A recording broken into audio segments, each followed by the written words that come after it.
Hello and welcome back to the Done Deal Show. Hit like buttons. Make sure you are subscribing. Good evening. I hope you've all had wonderful Sundays. It's been blisteringly hot where I am. Beautiful. Loads going on.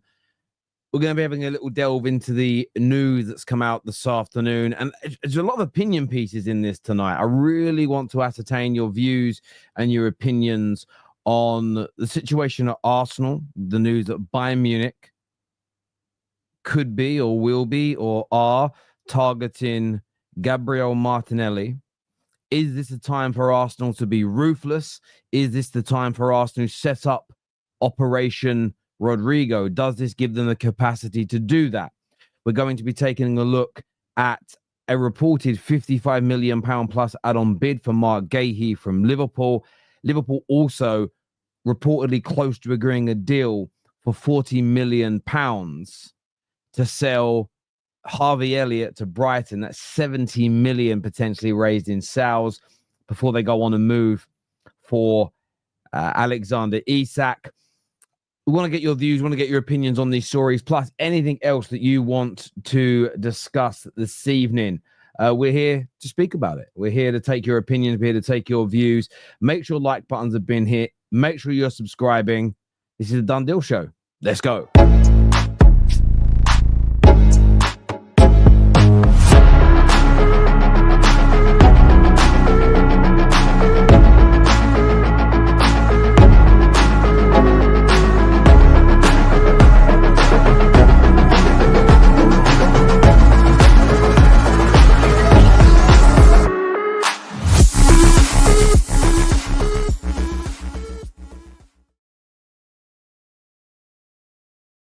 Welcome back, everybody. I hope you've all had wonderful days. As we said at the top of the show, very hot, which means I'm a little bit red because that's the color I go.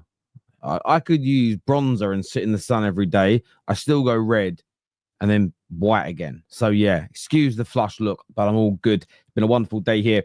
Loads to talk about today. And one of the big breaking pieces of news that happened in the early afternoon, so around 1, 2 o'clock-ish time, it was really intriguing reading through the responses to these. That's what I spent a lot of my time doing, actually, in preparation for this show. It was not so much reading the news headlines, but it was reading the responses of Arsenal fans. I was so much more intrigued by that than what was actually being said. So, for instance, the story comes from Christian Falk, who says that Bayern Munich are discussing a transfer for Gabriel Martinelli. And although that reads very much the early stages, it was intriguing to see what a lot of Arsenal fans had to say about this. And Abraham, one of our members here, one of our regular super chatters, says, sell Nelly immediately, gimme Rodrygo. And that was what I was left thinking about, I suppose, would be the right way to describe it.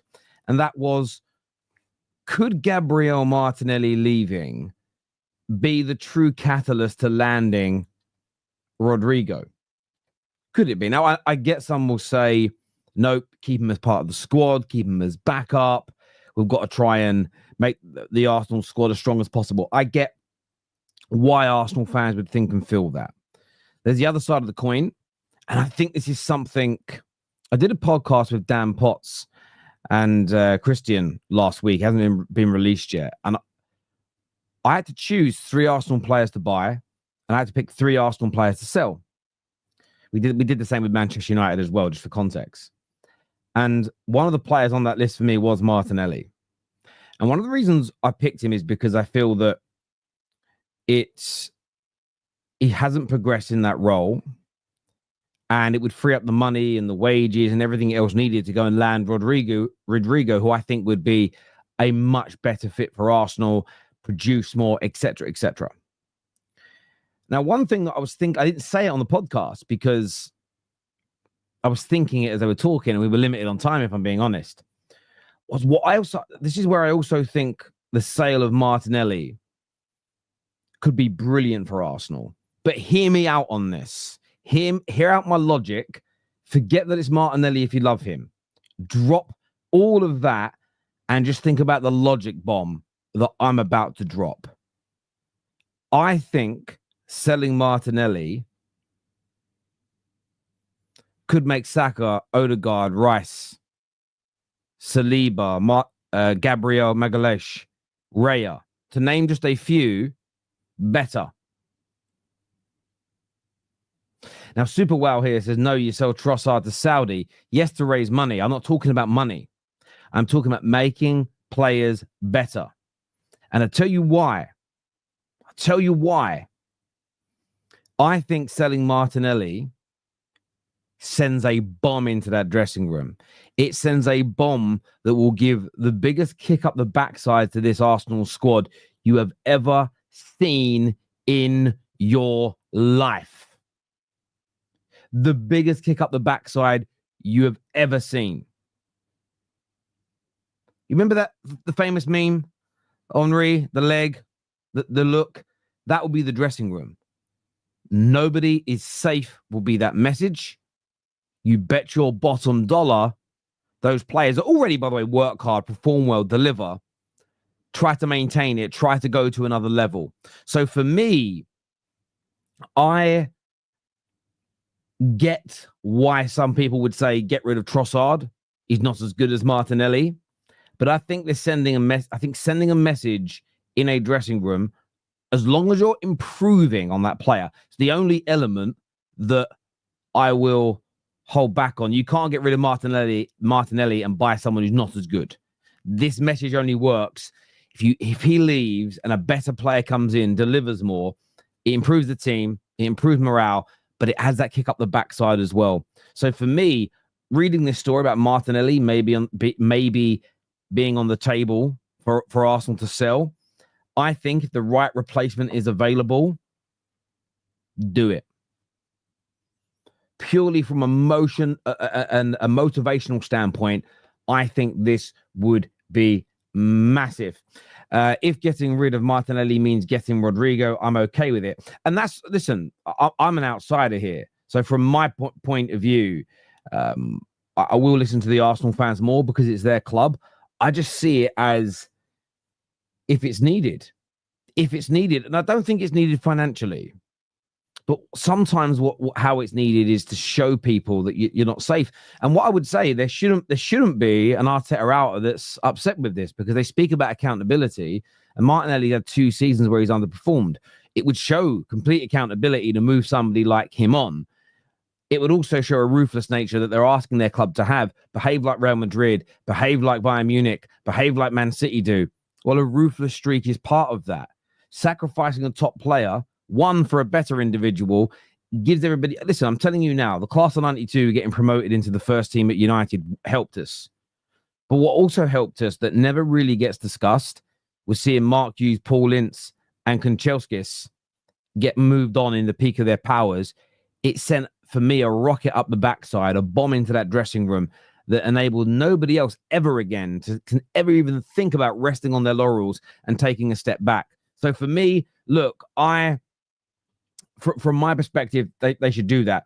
Equally, if there is a buyer for him, this is where Operation Rodrygo has to start massively. And people like Titus can say, Terry, stop saying Rodrygo to Arsenal. You're embarrassing yourself. I'm not the one I wouldn't be talking about it if the stories weren't out there. It is a target of Arsenal's, and that has been well documented. I look at it this way too. And this is where, again, this is where you've got to sometimes indulge in these stories and engage your brain for 5 seconds. If there are teams that are willing to sign Martinelli, if there are teams that are willing to buy him, why do people keep saying Martinello? Have I wrote Martinello somewhere in the title or something? Or did I say Martinello? If I have, or I keep saying it, I apologize. Get over yourselves. If there are teams that are willing to buy him, I still think the biggest motivation should be the message to the other players. But it means there's no excuse. I think Arsenal have got the money to land Rodrygo now. They could pay the asking price. They could pay the salary. But if Martinelli can be sold, you're going to get 50, 60 million pound plus for him. You're going to. He's definitely worth that. Therefore, you have even more money to spend.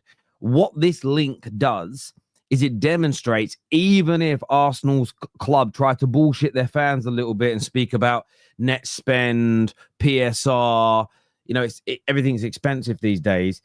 The fact that there are teams that are looking at Martinelli, I think it takes away those excuses. Arsenal fans should be pushing and they should be dreaming big. That's it.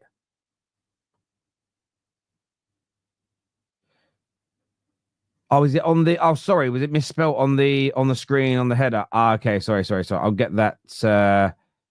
That's where it is. Right, I couldn't see where that was done. There we go. That's updated. That's updated now, so you can all stop crying about it in the comment section. Thank you all.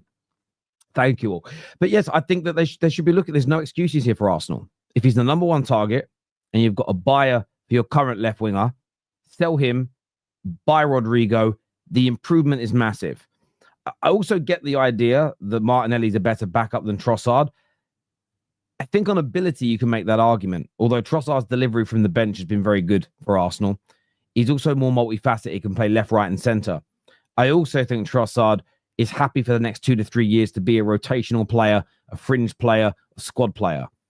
I think Martinelli becomes disgruntled if that's his role at Arsenal Football Club. And that's again something that only the more sophisticated fan of the game will think about. When you're not a short-term thinker, when you've not got a macro vision, when you're not narrow-minded, you think, well, okay, year one, it would be better to have Martinelli versus Trossard, potentially. Going into year 2, year 3, Trossard's still really happy. Martinelli, if he's on that bench, starting to become disgruntled, starting to become frustrated, and equally, he'll lose valuation if he becomes a fringe player. So therefore, when you end up selling him in 2 years' time, 3 years' time, because he wants to go play first-team football somewhere, the likelihood is you get less money for him, or he doesn't sign a new deal, so he's got less time left on his contract. You have to weigh all of these things up, and not every decision can be short-term. To try and do something now, you have to have long-term planning in the moves that you make, just like playing a game of chess. So for me, as I've stated already, I think this is... I don't think it's something for Arsenal fans to get the bunting out for just now. I don't think it's something that Arsenal fans should be celebrating, but it's a conversation that should be had. And we know, by the way, our football clubs, all of our clubs, Arsenal fans will know this about their club. I'm a United fan. I know it. We know our clubs and our players and the people around follow social media because they know. And you know this away from football, every single player and person worth their salt understood if you just said, so who wins? 100 men or one gorilla, because they're on social media. And if they're on Instagram and if they're on Twitter where that really trended and they're seeing that, they're seeing everything else. Let's not pretend like our sporting directors and the owners of our clubs are not seeing what is being said on social media. Maybe Arsenal was sitting there and saying, oh, the fans would be really unhappy if we get rid of Martinelli. And if we get rid of him and the new signing doesn't work. But maybe if they see enough people say, actually, this makes sense, it will force them into doing it. And I know he's a decent player, but I'm going to be honest with you. I don't know if you're ever going to get him back to that goal scoring level that he demonstrated 2 years ago or 3 seasons ago. That would be now. I don't know if you're going to get that. 2 years running, he hasn't delivered to that level. And in fact, you needed that level to go up. So this is the madness with Martinelli. He's probably got 1 more year to prove himself again, or he's got to go anyway. I think if the story from Christian Falk is true, sell him now at maximum value, invest every penny of that and more into getting Rodrygo, and then maybe a young up-and-coming player as well. Improve your squad, improve your first team, and more importantly, send a motivational rocket up the jacksies of your squad. That would be my preference if I was an Arsenal fan. But look, I'm going to go to your comments. I want to go to your views here. Thank you, by the way, Luke, for encouraging everybody to hit that like button for us this evening. I appreciate that, mate.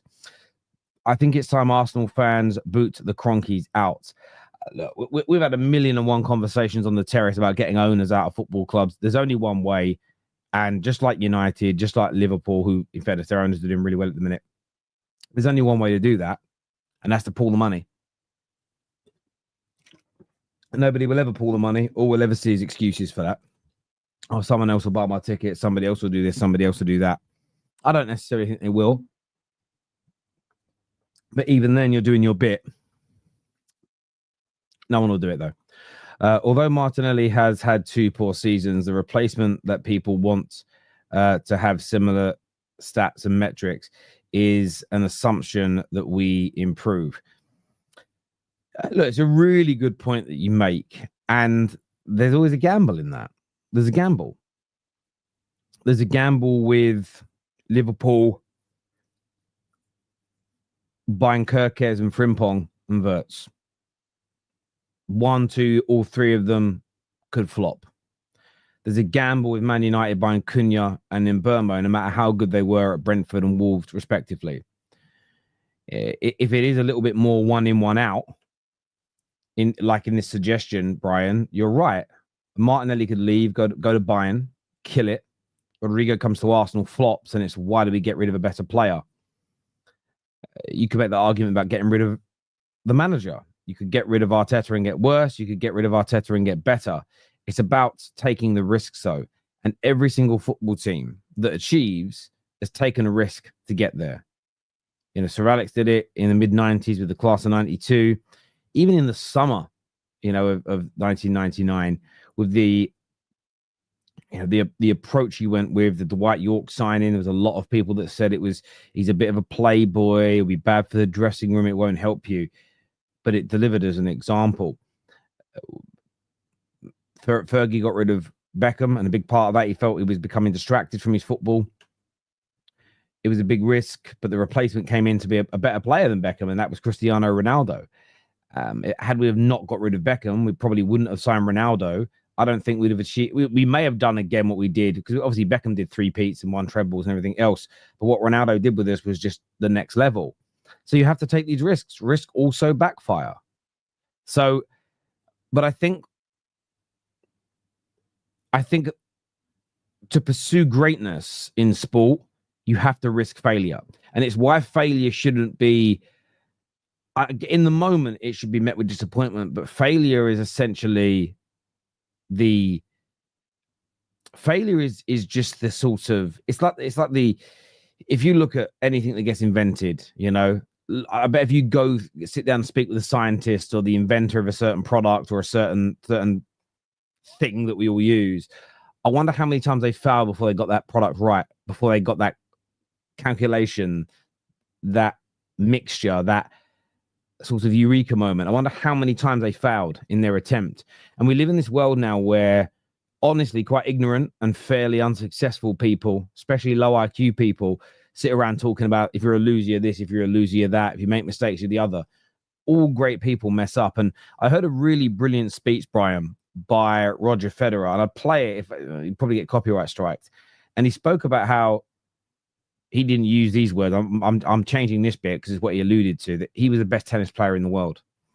And he said, but it's because he failed and knew how to persevere through it. He didn't take failure. He didn't let failure beat him. And he explained that even him as the best tennis player in the world that was winning everything, he was still only winning in a game just over half the points he was going for. The other guy was winning almost half as well. It was the finest margins. But he said that the reason why he won so much, though, and he only really understood this as he got older, is that he didn't allow the mistakes, the mishit shots, the poor decisions, the failures, which he goes, I was having hundreds of failures every game I played, in every set, in every match, in every tournament. He said, but what kept me on top was persevering through that. So again, Arsenal are on a pursuit of winning the Premier League. There's a risk to be taken now, I think, in improving your attacking line. In that risk, you may fail, but you can't let the fear of failure stop you pursuing the end goal. Otherwise, Roger Federer would never be Roger Federer. He'd have been a tennis player that we'd all forgotten about by now. We may never have become one. So the reason I say all this is because we live in this horrible... I love social media. I love working in it. I love the fact that we all can have our opinions. But there's a few poisonous groups that have created this kind of notion around one piece of failure makes you like less of a man. It doesn't. Less of a person. It doesn't. If you can persevere through failure and achieve in the end, you are the epitome of sport, success, business. No one has ever got to the top without making 1,000 times more mistakes than they made successes. So you've got to go for this, Arsenal. It might not be this combination of player in and player out and player in, but you've got to take these risks, Brian. Abraham here says Rodrygo would be Arteta's Sanchez, even as a Martinelli fan and supporter, we need a better left winger. Trossard can't be sold for the same price. It's a fair point. DJ TK says, I think Terry's right. I think we've already seen ruthlessness work on the team with Arteta, with the likes of Leno, Ramsdale, Iwobi, Ozil, Aubameyang. Absolutely. And I think it might now be time for another shot in the arm. I think it now might be time for another, it might now be time for another round of that. It really, really is. Absolutely is important to do that. And sometimes, like Man United fans at the minute are having meltdowns over the talks of certain players leaving our club. Oh, it's just ridiculous that we get rid of him. It's not even about that player being a good or a bad player. It's about having a ruthlessness. It's about having an approach in games where it's sort of an approach in the way we run the club that you want the team to have on the football pitch. And you need to be ruthless sometimes. You need to be cutthroat at times because you want your players to have that mentality out on the football pitch. And generally speaking, your workforce in life and the football team on the pitch are the same as a workforce that a sales team that goes out to business on a Monday morning. If the company is ruthless and if the company, professional, nice, treats people well, but it's ruthless when they need to be from a business standpoint, you create a team of killers. And as long as they're not cutting corners and as long as they're not cheating customers, which should also be, if you're a well-run company and you're not cheating people and you're not cutting corners and you're not screwing customers over, your staff won't do it either. By and large, they won't. Equally, if the company at its core is rotten, the staff will be rotten because things always start at the center and spread themselves out. And I don't like the top-down approach saying it. It always makes me feel a bit icky. For me, it's center out. So for me, show that ruthlessness in that dressing room to certain players, and you'll get it on the football pitch, DK. I really wholeheartedly believe that.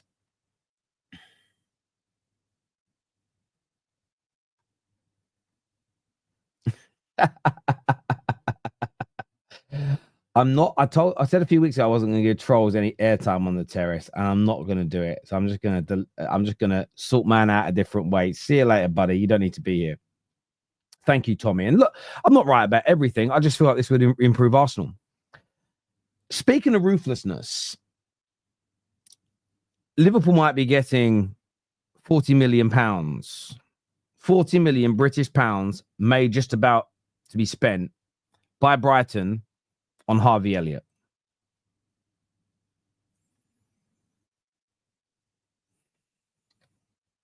I'm letting you guys comment for a moment before I say anything. Good business by Brighton. Good business by Brighton. But ruthless from Liverpool. Ruthless. You're not going to hear Liverpool fans complain, hang on a minute, he's a young kid who's dedicated many years to us from the academy. He understands the football club. No Liverpool fan's going to care because Liverpool fans are going to know that this ruthlessness from their club is going to make them a better team. Wirtz is coming in. There's going to be very little game time for this man. Cash in now. Use that pure profit cash to go out and maybe get Isak. And if Harvey Elliott leaves tomorrow and the next day Isak is signed, there'll be no person barring Harvey Elliott's family that will be bothered. Not a single soul. And Brighton fans, I'll be happy because Harvey Elliott's a good player. But I'm not surprised to see this ruthlessness. And again, sends a message. Now, this isn't one of their best players leaving, but that's because their best players are delivering to the highest level. But this is a very good player, a very talented player leaving. They'll get money. They've bought in Wirtz, who I think is better. I know they don't strictly play the same position, but it's squad space.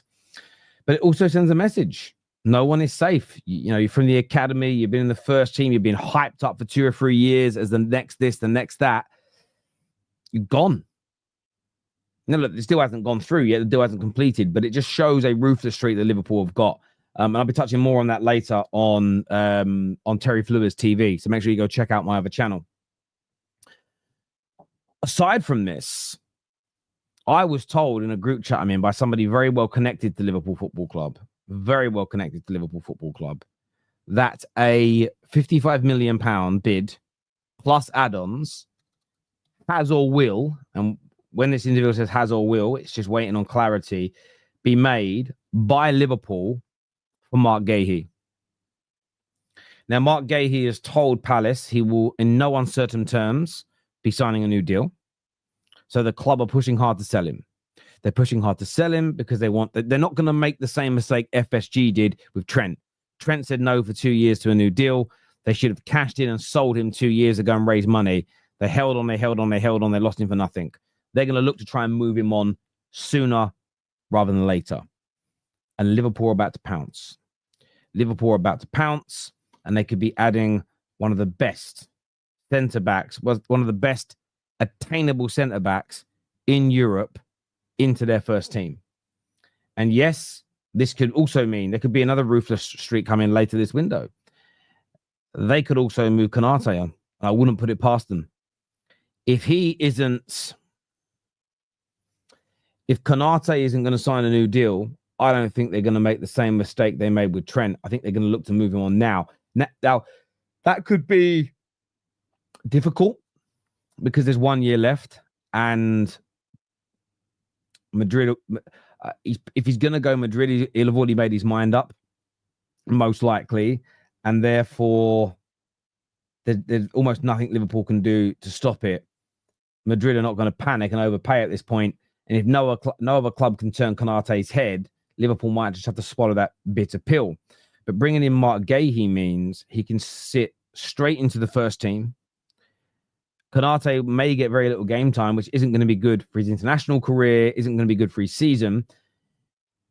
And Arsenal and Man City will be looking at this worryingly.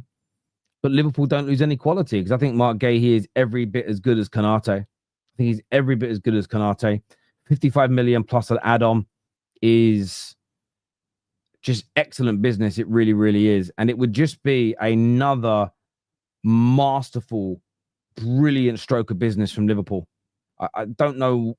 I do know what's going on. Hughes and Edwards are there, and that's basically it. But it would just be phenomenal.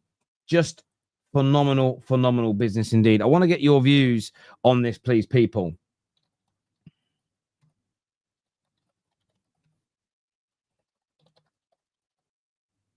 So I was just updating one thing.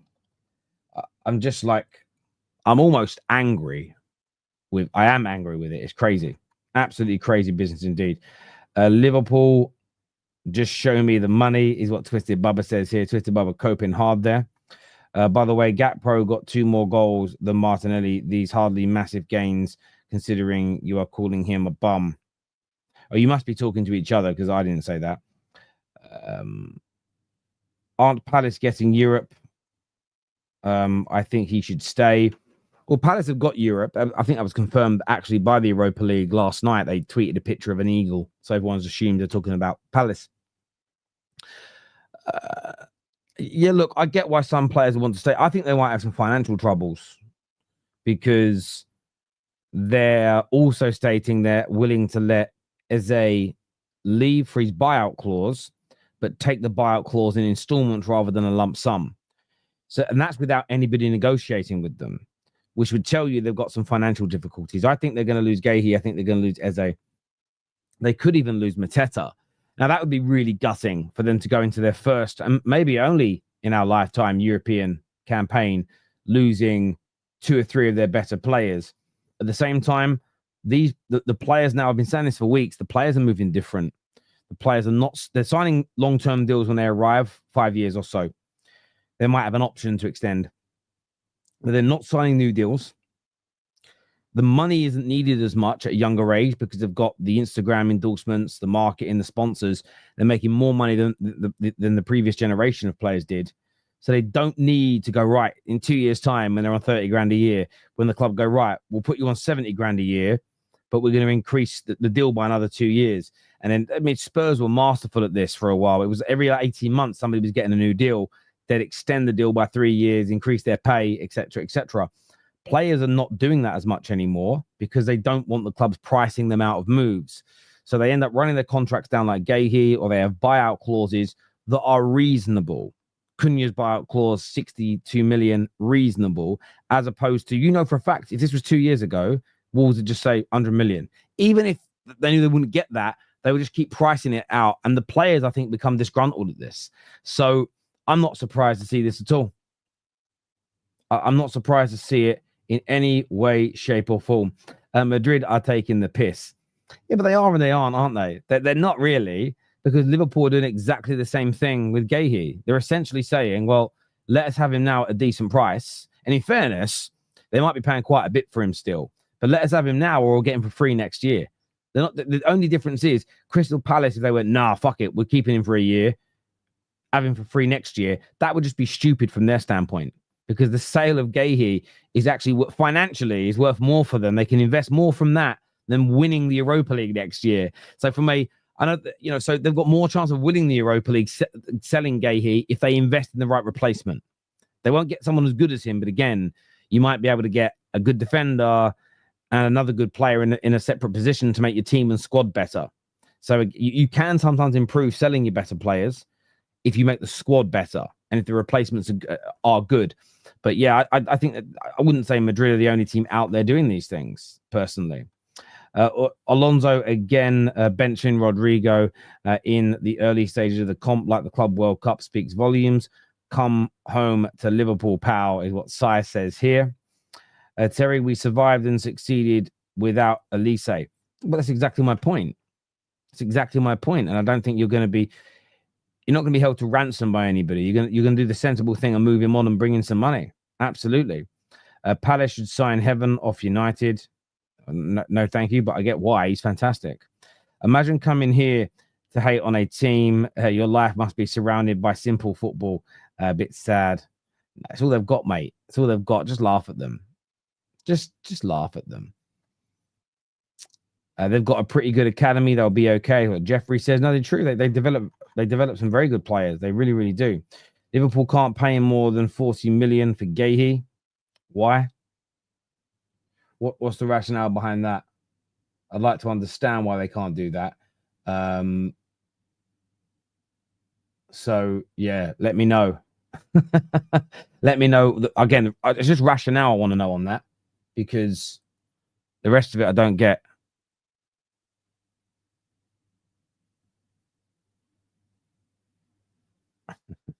I don't get the rationale. So you're gonna have to help me on that one. Sorry, I'm just reading something that came through to me on another line. Let's take a look at some more of your comments here. I can't pay. Okay, no worries about that. Terry, Madrid can sign 10 players this summer and we only sign Nico Williams. We could still beat them. You could. You may, because you've got a brilliant team. Troy here said Rodrygo would be our star signing and would create a great atmosphere around the fans and the players. So if Martinelli is sacrificed for that, then I'd agree. But any other reason, no. I hear you. Chelsea has a sell-on clause for Guehi. Sensible. I can't believe they let him go. He'd walk into their team now. Here from Michael. Michael with the super chat here says, failure is like an arrow. For it to go forward, it needs to go backwards. I like the analogy. It's true. No one who's successful is successful without failure. I was listening to Mr. Beast on a podcast. It might have been Joe Rogan a few years ago. And he speaks about all the failed videos, the videos that don't make. He mentioned them like not making money, but that's because they use most of the profits from their videos to make the next big thing. And he was essentially saying how so many of their ventures fail. Obviously, there are some that are massively successful, but without all the failures, the massive success wouldn't have come. And the problem is as well is the people that are doing well in life that talk about failure like it's the enemy of progression. I just hate it because there's no way they got to where they were without failure. I'll give you an example. Mark Goldbridge doesn't say that, by the way, but I use him as an example. The most successful fan channel in the world. You don't have to like it. You don't have to personally think it's the best, but it's the most successful. When Mark first started streaming, he had barely anybody watching him. So you could theoretically say that all of those streams are failures because they weren't being seen by hundreds of thousands of people. They weren't resonating with individuals. But all those early streams to nobody, and then to a few hundred, then to a few thousand, all of those failures and bad streams, and the lighting didn't work. I need a better camera. I remember the first time I went live trying to use XSplit and OBS, and there was an echo for the first 20 minutes, and I didn't have my comments up, and I didn't know. Failure. I'm sure every single successful streamer in my space, I'm talking football fan content, have done this. I bet you Robbie and his team have been outside the ground and recorded fan cams, and mics weren't turned on, or the volume was too low so you couldn't hear the person, or the file got corrupted because somebody took it out of the camera too soon. I've done that once. Helping someone. I was really trying to get this content out quick, and I undone the back where the card comes out, and I hadn't turned the camera off before taking it out, and it corrupted 3 of the files that were gone, couldn't be recovered. Failure. Everybody that's successful goes through failure. It doesn't mean you should celebrate failure. Like, yeah, this was great. But the idea that the failure is abnormal, I don't like that notion. People that try to make failure sound alien is strange. Isn't it funny that people complain that players aren't in yet, but then again, training hasn't started? Look, there is logic to the complaints, because they want to know for a guarantee today the players will be there at the start of pre-season, or the majority of them be there throughout pre-season and the tour. So I get the logic. The problem is that when they're linked to good players, and this is all fan bases, with the real negative, toxic fans that we all have in our fan bases, every player that you're linked to that actually meets the standards, they say it's unattainable and won't happen. And then if it does start to happen, they start to look for reasons why they're not good for the club. If a deal, any reason that's given as to why a deal hasn't happened yet or why it's been delayed is all PR and is all bullshit. Doesn't mean there isn't PR that comes out, but it's also, the problem is when you call everything PR and bullshit, is that it muddies the waters. And I suppose that's what a lot of people want to do. They just want to live in anger, and it's the only way they get attention, or it's the only way they get seen. It's the only way their tweets work. It's the only way their TikToks get seen. So they push that. I think Arsenal fans have to now start pushing for there to be some more speed, push for some final decisions. I get that. Do they have to have a meltdown every day and start calling their club and their manager and certain players they're signing every pejorative under the sun? No, they don't have to do that. Man United fans don't have to do that. I don't think that's going to help your club. I don't think it's going to help you as an individual. Elliot is a Fulham Academy product, not Liverpool, Terry. But didn't Liverpool get him when he was an Academy product? We do this a lot, don't we? We do this a lot as fans. Harvey Elliot, I swear he's from he came in and played in the Academy at Liverpool, right? I know he didn't start his career in their Academy. This is just really what's kind of funny here. Did they buy him as a youth team player? Oh no, you are. No, he didn't go in the youth team. You are right. I thought he was from their academy. So I do. But it was 2019 he came in. So that's 6 years ago. Yeah, and they must have gone in at the academy because they signed him 6 years ago. So he would have been 16 years old. Did they sign him as a first team pro?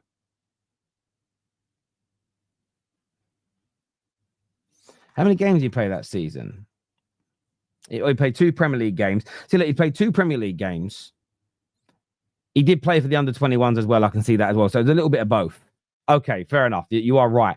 That all being said, though, what I want to add is before Fulham, he was at the Queen's Park Rangers Academy, which is kind of normal. So, yeah, these things happen quite a bit. But it's really, really good bit of information, that.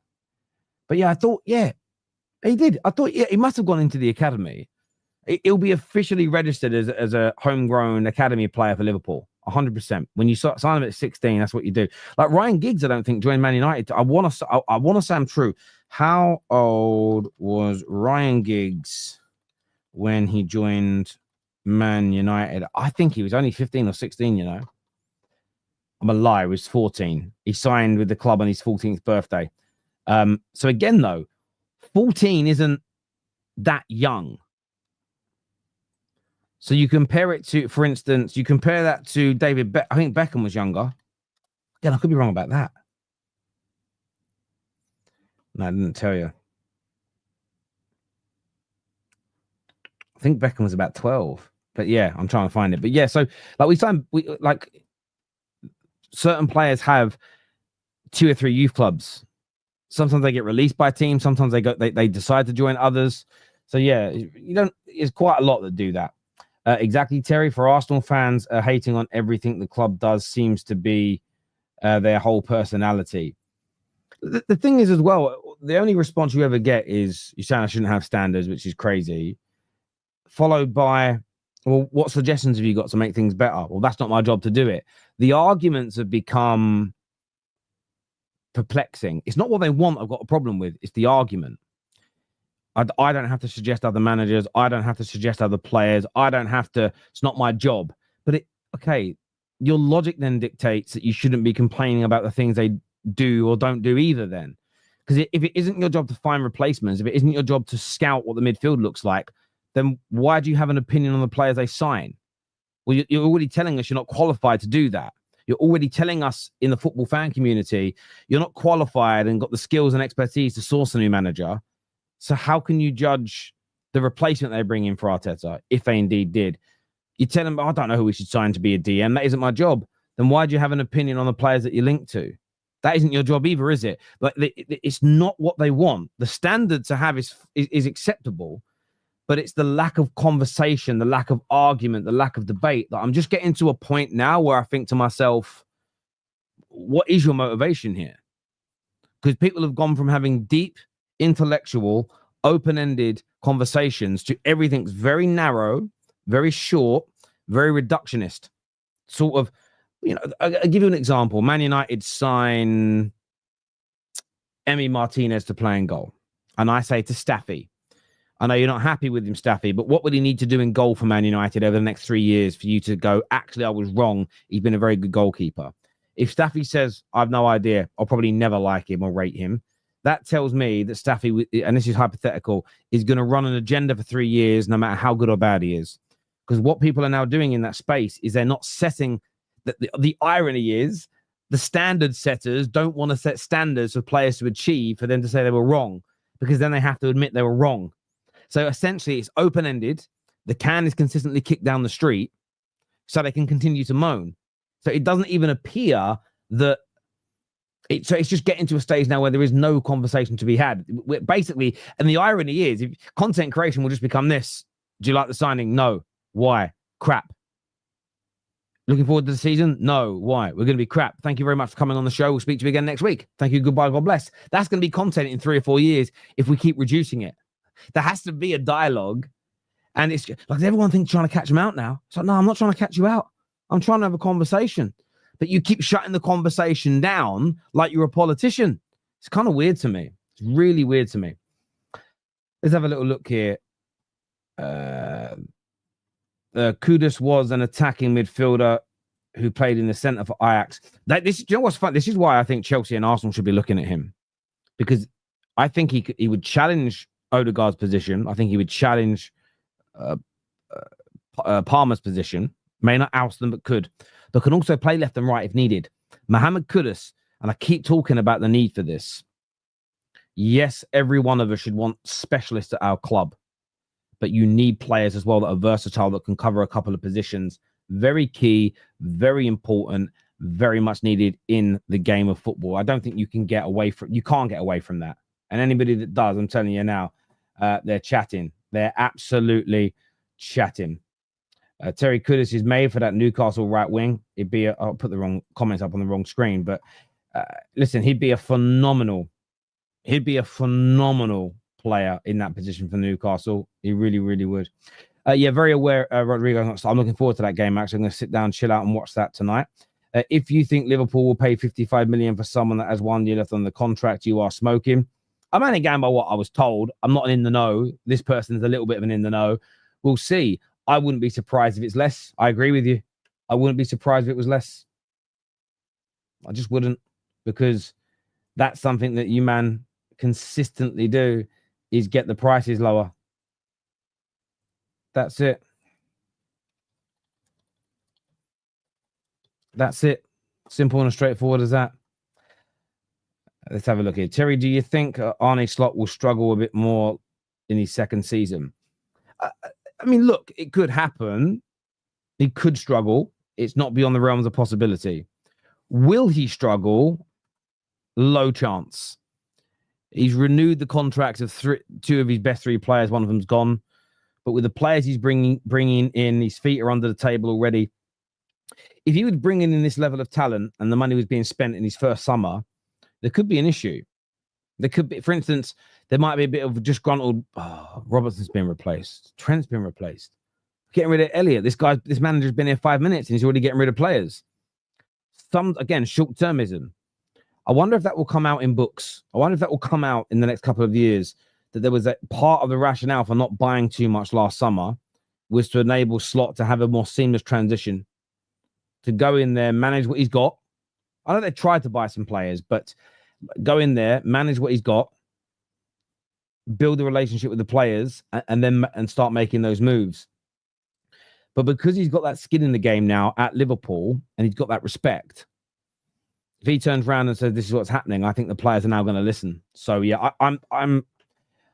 he might struggle more. What could happen is that some of those games that were really close that they won, for instance, or they got points in. For instance, Man United at home, at their home, when Maguire should have scored in the last minute. You might find there's a couple of games like that next season. Arsenal away, the 2-2. The two late goals to beat Brentford. I think it was Brentford. You might find next season some of those results go the other way. So instead of picking up 5 points from those games, they pick up 0. That, again, you then throw a team in, say it's Arsenal, because it's easier to do with the maths because of where they finished in the league. If you take 3 of their games that end up being draws and they turn into wins next year, so suddenly you take away 3 points, you add 9, they're 6 points better off. Suddenly there's an 11-point swing, but both teams can still be at a really high level. So that's plausible. But do I think this football is going to be horrible? Do I think they're going to be unmotivated? Do I think they're going to struggle game in, game out? No. Could 4 or 5 games they won go the other way? Yes. And could the chasing pack have 4 or 5 games they lost and drew turn into wins? Yes. Could that then create a big swing in points and make a closer race? Absolutely. But that doesn't always dictate that the manager is struggling. And I think it's really important to discuss that contrast in the game. Again, a reductionist would just go, no, if you're not winning as many points, you've definitely gone backwards. It doesn't always work that way. It's not always as simple as that. Just for me. Arsenal are reportedly the club from the Premier League who are ready to make an offer for PSV. I'll have a read about that later. That Bakayoko from PSV, I remember watching him last season and the year before. Really, really talented. Yeah. Is versatility diluting the quality of football? Absolutely not, Twisted Bubba. Great question, but no. Why?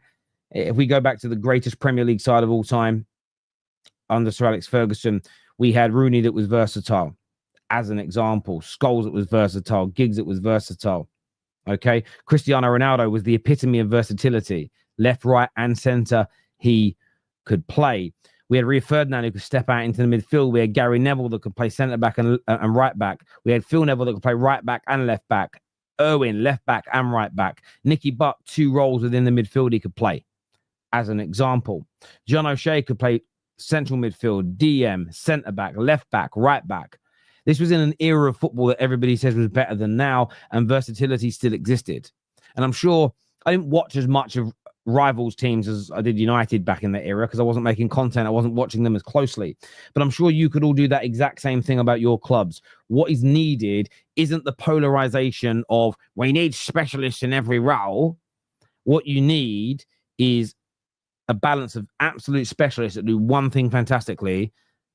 And then you need some players that are very, very good at a role, but can do others. And then you need some versatile players within your squad. You need that balance and you need that mixture. And if you put that all together, typically speaking, you'll have a very good squad that's capable of winning a lot of games. You need well-rounded footballers. This is true. But then there's also room to then have a specialist. So if you've got a brilliant team and, we need to score some more goals. I've seen this number 9. Touch is decent, hold up plays good, but he's a fox in the box. That's all he's really good at. great addition to the squad, whether it's a starter or a sub player. You always need to get those mixture. Terry, Liverpool are streets ahead of the rest. It's all about the rest fighting for the top four, mate. Well, look, that's the one thing I'm not. They're the favourites next year. There's no doubt about it. I think Liverpool will win the league. But being streets ahead, you could argue that. But again, Liverpool could get better next season by. This is the thing. Liverpool could be 5 points better next year and get to 89 points. City could be 15 points better next season.